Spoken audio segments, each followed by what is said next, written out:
accuse la commission de distribution d'avoir détourné les vivres de soudure. Des émigrés ont bénéficié des vivres à la place des nécessiteux. La pluie installe Kolda et Sédhiou dans les désagréments. Des maisons détruites à Sédhiou, un pont endommagé à Diaoubé, occasionnant des inondations dans les champs et sur la route impraticable. Au menu de la deuxième partie de cette édition, l'Inter, le sport et la revue de presse.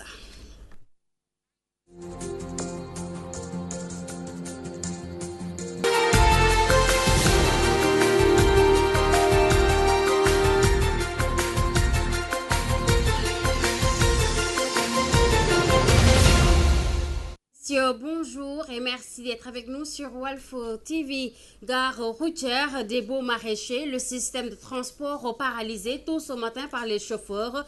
Un mouvement d'humeur pour dénoncer les tracasseries imposées par le gestionnaire. Des bagarres ont même éclaté, faisant 2 blessés. Nous y reviendrons. La relance de Transrail, bientôt effective, des syndicalistes applaudissent mais mettent en garde les syndicalistes affairistes venus mettre le feu dans leur entreprise. Nous y reviendrons avec le président du cadre de concertation, Mansour Diop, qui va donc s'exprimer au micro de Ramatoulaye Sarr dans nos prochaines éditions. Gossas, les populations accusent la commission de distribution des vivres de soudure de détournement. Les vivres ont été distribués à des fonctionnaires et des familles d'émigrés selon les habitants qui ont tenu une assemblée générale. Je vous propose de suivre Abdoulatif Ndiaye, porte-parole, au micro de Mamadou Matar Sarr. Non, c'est le comportement assez suspect de la commission chargée de la distribution des vivres de soudure édition 2014. Ce que nous avons constaté dans le département de Gossas, c'est qu'il y a des quartiers qui ont été lésés. Il y a des gens qui ont été lésés. L'objectif était de subvenir aux besoins des paysans à cette période assez dure, bon, qui caractérisée par le fait que pratiquement il n'y a pas encore de produits agricoles prêts à la consommation. Mais ce que nous avons constaté, c'est que ces vivres-là ont été détournés et distribués à des gens qui sont des fonctionnaires de l'État. C'est la raison pour laquelle nous lançons un appel. Nous lançons un appel au président de la République. Le fait que pratiquement le riz d'un montant de 110 tonnes a été déchargé ici dans le secteur de Gossas. Le quartier de Dangoulebou n'en a pas profité, le quartier de 106 n'en a pas profité. Mais il y a aussi le fait que d'autres communes aussi présentes dans le département n'ont pas eu leur part. Bon, ce qui fait que pratiquement nous ne pouvons pas comprendre une commission qui fait que pratiquement un don qui vient de l'État et qui est destiné aux paysans pauvres, ces gens-là attendent et n'ont rien vu. Et pendant ce temps-là, on donne 6 sacs, 7 sacs à des familles, on vient dans des quartiers, on donne pratiquement à des gens qu'on saute et trucs comme ça. Ça, c'est un comportement suspect. C'est la raison pour laquelle nous lançons un appel au préfet. Donc, nous allons marcher, nous allons saisir les autorités parce que aussi c'est destiné. Après la commune de Wandifa, je vous l'annonçais dans les titres, c'est au tour de Sédhiou de vivre les dégâts de l'hivernage. Des maisons détruites, des arbres déracinés, le décor est triste, les populations demandent de l'aide. Nous y reviendrons dans nos prochaines éditions avec la correspondance de Lamine Bayo. Le retour des pluies à Kolda n'est pas sans conséquence. Le pont de Diaoubé est coupé. Plusieurs dizaines d'hectares de maïs inondés. La route impraticable, nous dit Cheikh Dieng.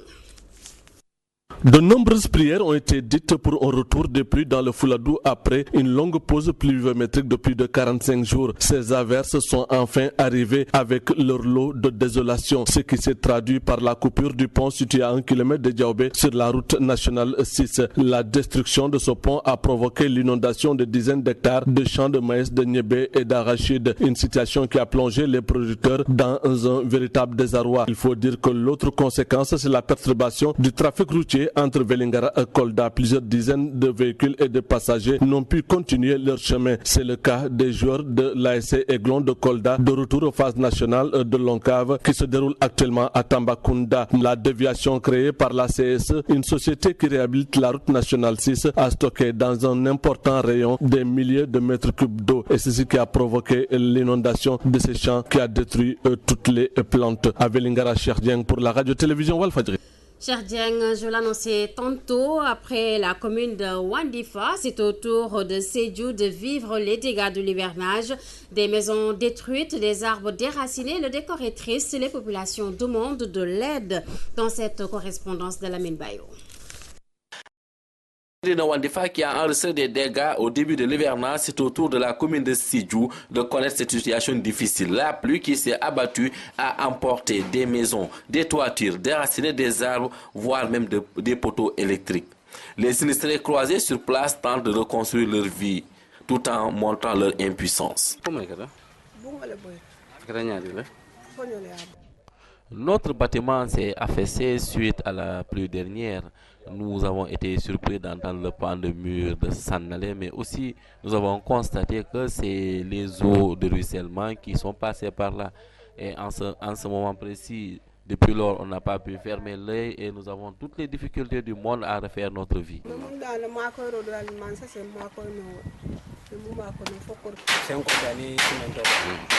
Comme vous le constatez, tous nos habitats se sont envolés. Nous tentons de reconstruire par les moyens du bord. Mais ce que nous pouvons demander aujourd'hui aux autorités, c'est de nous venir en aide. Nous sommes en plein hivernage, nous sommes préoccupés aujourd'hui par des questions alimentaires. Si vraiment nos abris se sont envolés, il faudrait qu'on nous assiste.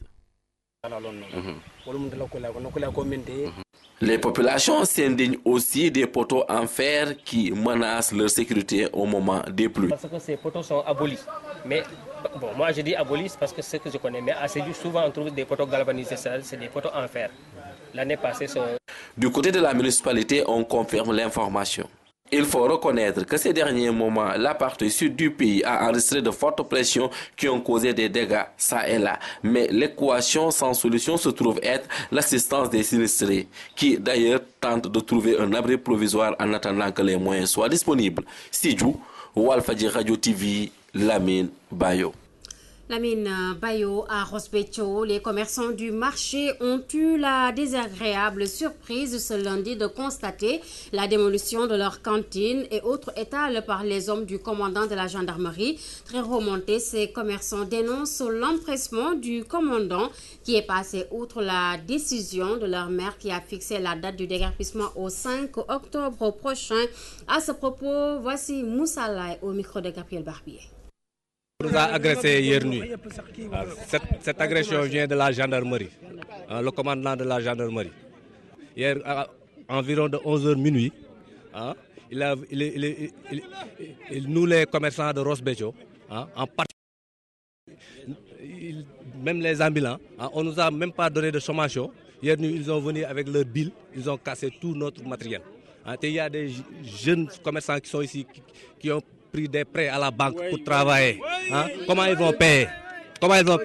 Parce que pourquoi j'ai dit qu'ils nous ont agressés? Parce que notre maire a dit qu'il n'est pas au courant. Il est venu vers nous, il nous a dit qu'il n'est pas au courant de ça. On n'a qu'à laisser tout ça. Si le huissier vient, après on va faire notre plainte. Parce que le commandant a dit qu'il a reçu l'ordre venant de son supérieur. Même s'il a reçu l'ordre venant de son supérieur, avant de faire quoi que ce soit, il doit dire ça à notre maire pour qu'il nous informe, nous. On était parfaitement d'accord pour quitter le 5, parce qu'on travaille seulement. Mais même si le maire nous enlève ici, il nous donne quelque part pour travailler, parce qu'il sait que nous, on est des travailleurs. Qu'est-ce qu'ils veulent? Ils veulent qu'on devienne des voleurs ou bien des agresseurs. C'est pas possible. Nous, jeunes de Ross-Béthio et commerçants de Ross-Béthio, on sait que travailler pour nourrir notre famille. Ici à Dakar, la clientèle se fait désirer au champ de course où sont installés les ambulants par la mairie de Dakar. Ces marchands ambulants crient leur ras-le-bol et se disent en avoir assez de cette situation à quelques jours de la Tabaski. Un reportage de Mamé Hadignar. Des marchandises surveillées par leurs propriétaires, un embarras du choix pour tous les acheteurs qui auront le privilège de faire un détour du côté des champs de course. Malheureusement, ce coin que la mairie de Dakar a trouvé pour les ambulants n'attire pas les clients. Pour cela, les marchands s'en désolent.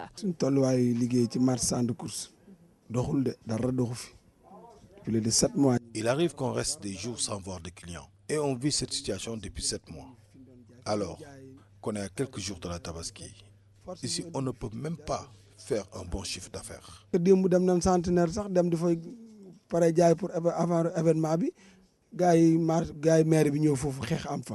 Pourtant, Sayer Ndiaye ne manque pas de proposer une solution.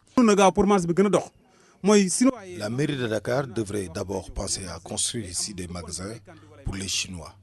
Là au moins, ça pourrait décanter la situation. Car si les Chinois étaient installés au champ de course, ça pourrait attirer la clientèle, au moins. Mais malheureusement, le maire de Dakar les a laissés aux arrêts centenaires. Versant dans la menace, Gaïdelou promet de rejoindre avec ses du centenaire si la situation ne décante pas.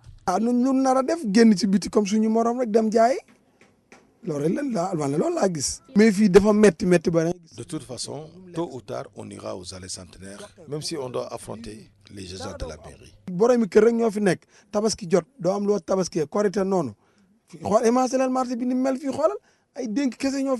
Au quotidien, c'est la croix et la bannière pour que les marchands ambulants installés au champ de course écoulent leurs marchandises, raison pour laquelle ils interpellent l'État afin qu'une solution soit trouvée dans les plus brefs délais.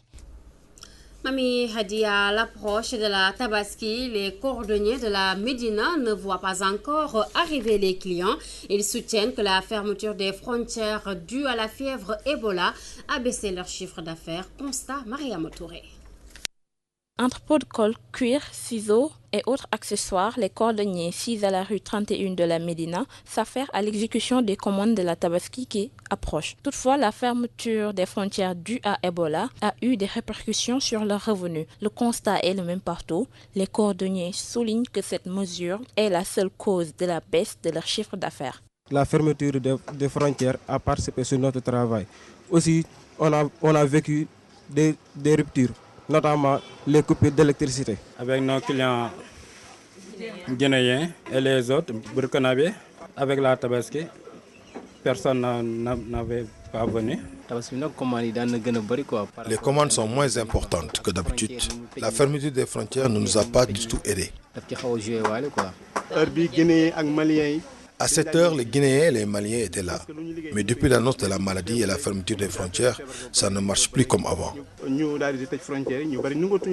Sur la concurrence que constituent les chaussures chinoises qui envahissent le marché, les cordonniers d'affirmer que ces produits ne font pas le poids du point de vue de la qualité et donc ne les craignent pas. Ce n'est pas les mêmes qualités.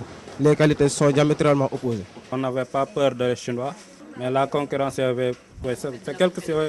Non, c'est quelque chose de normal, mais on fait avec. Pour Birahim, les Sénégalais parlent du consommé local pour contrecarrer les produits chinois. Mais c'est une chose en laquelle ils ne croient pas. Ils parlent tout le temps de consommer local. Mais même ceux qui en parlent dans les télés et les radios ne l'appliquent pas. Avec cette Tabaski qui... les cordonniers regrettent la fermeture des frontières, mesure qui a sérieusement fait baisser leurs revenus. Merci Mariama Touré et nous passons à la page internationale de cette édition. Elle nous mènera en Algérie, en Australie et aux États-Unis. Et c'est avec Marguerite Rosalie Ndiaye.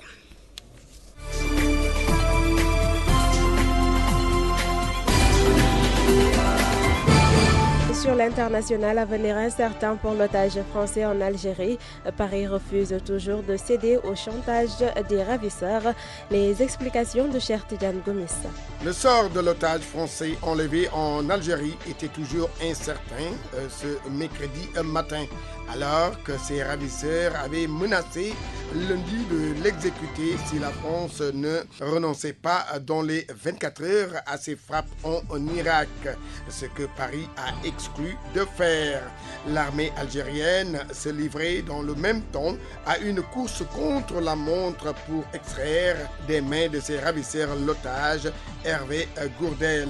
De nombreux barrages ont été mis en place sur la route qui traverse en lacet le massif montagneux dans lequel le Français a disparu.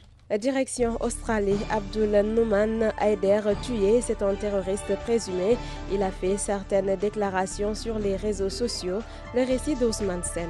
Un terroriste présumé abattu en Australie. Le suspect, un adolescent présenté comme Abdul Nouman Haider par les médias locaux, avait auparavant blessé 2 policiers à coups de couteau alors qu'il avait été convoqué pour un interrogatoire de routine. C'était dans la banlieue de Melbourne. Connu des services de renseignement, son passeport avait été annulé la semaine dernière. Il était sous le collimateur de la police à cause de déclarations qu'il aurait publiées sur les réseaux sociaux. 120 chefs d'État et de gouvernement se sont engagés hier à redoubler d'efforts pour réduire les gaz à effet de serre. C'était en marge de l'Assemblée générale des Nations Unies. Reste à savoir quels seront les moyens mis en œuvre. Dans une déclaration, le président américain souligne que les États-Unis vont donner l'exemple de belles paroles qui ne parviennent pas à convaincre la plupart des ONG à un an de la conférence de Paris sur le changement climatique. Le fonds vert de l'ONU, dont l'objectif est de réunir 10 milliards de dollars d'ici la fin de l'année, n'en a récolté qu'un peu plus de... C'en est tout pour la page internationale.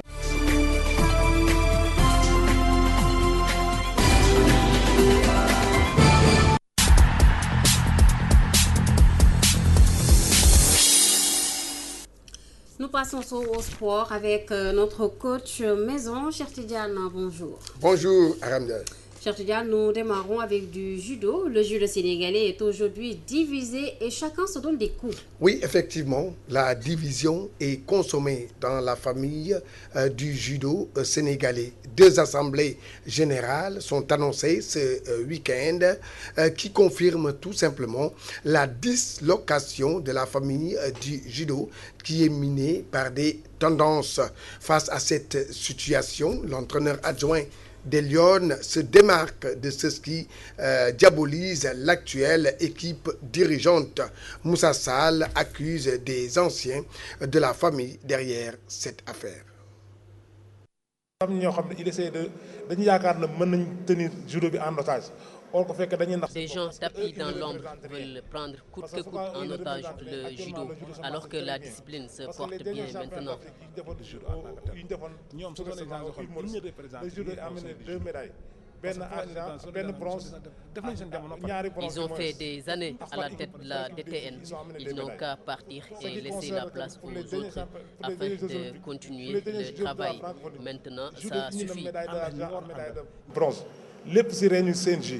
Le judo ça marche très bien parce qu'il y a des gens qui sont derrière, ils sont déjà fait leur temps. Et puis Navétane, phase nationale, le Caridas est connu depuis hier, cher. Et ce sera Penche de Louga, Manco de Saint-Louis, Ufragel de Kaolack, Yakar de Ngehor. C'est l'affiche des demi-finales des phases nationales de Tamba. Hier, c'était à l'issue des quarts de finale joués hier. Navétane, toujours plutôt, le stade de Mbao fait des ordres dans le mouvement Navétane. Oui, effectivement, Aramdia, le mouvement Navétane de Mbao est dans l'expectative et dans le désarroi total, car il ne sait plus à quel terrain organiser les compétitions de championnat populaire de cette saison en cours. Le stade municipal est toujours en construction.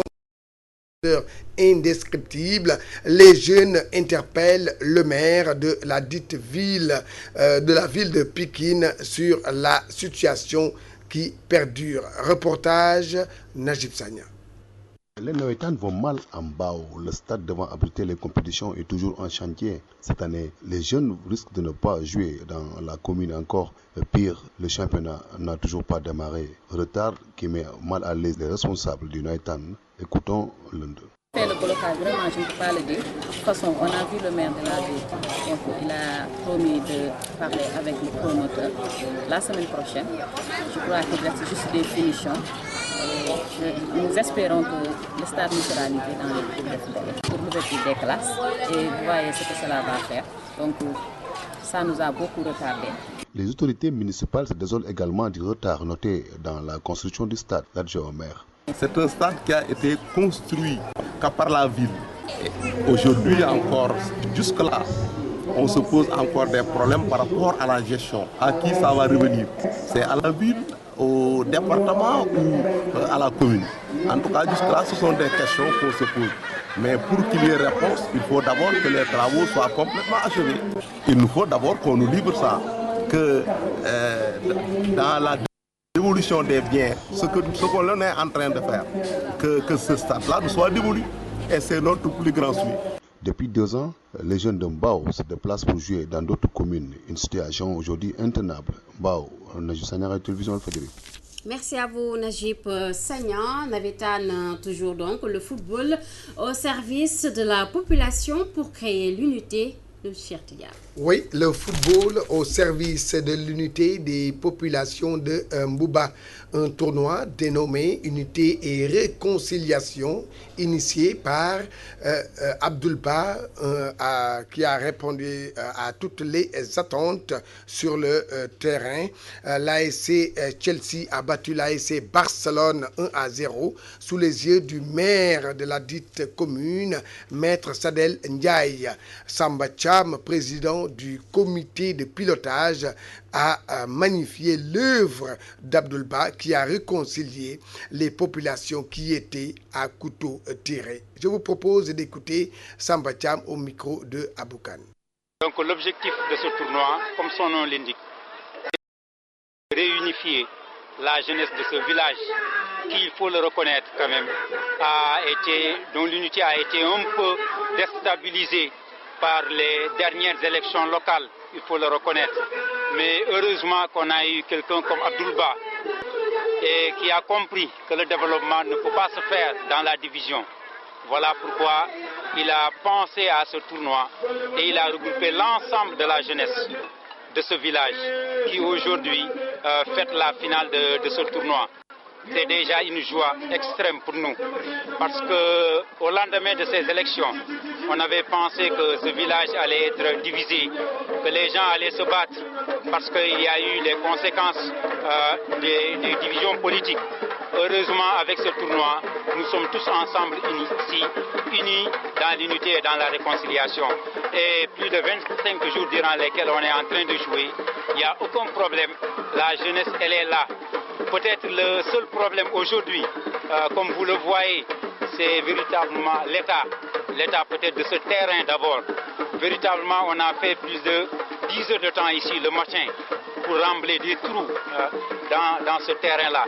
Parce que c'est un terrain extrêmement déjà dangereux, qui n'est pas clôturé du fait de manque de moyens. Et Dieu sait qu'il y a du talent. S'il s'agit de footballeurs, il y en a beaucoup dans ces localités, dans le Fouta en général, à Mbumba en particulier. Voilà, chers Tidiane, nous terminons avec du football Ligue 1 sénégalaise, direction la Petite Côte où les acteurs se réunissent. Oui, rencontre des clubs qui ont adhéré au projet de Mbour Petite Côte ce matin. Donc c'est dans la dite localité. Les différentes parties vont se penchent actuellement même sur l'architecture du club fort du département. Il s'agira de mettre en place et désigner les composantes des disciplines qui vont structurer Mbour Petite Côte. Nous y reviendrons plus largement dans nos prochaines éditions avec notre correspondant Tierno Daf. Merci, c'est tout pour le sport. Merci à vous, coach. Je vais dire coach international ou coach maison? Coach international.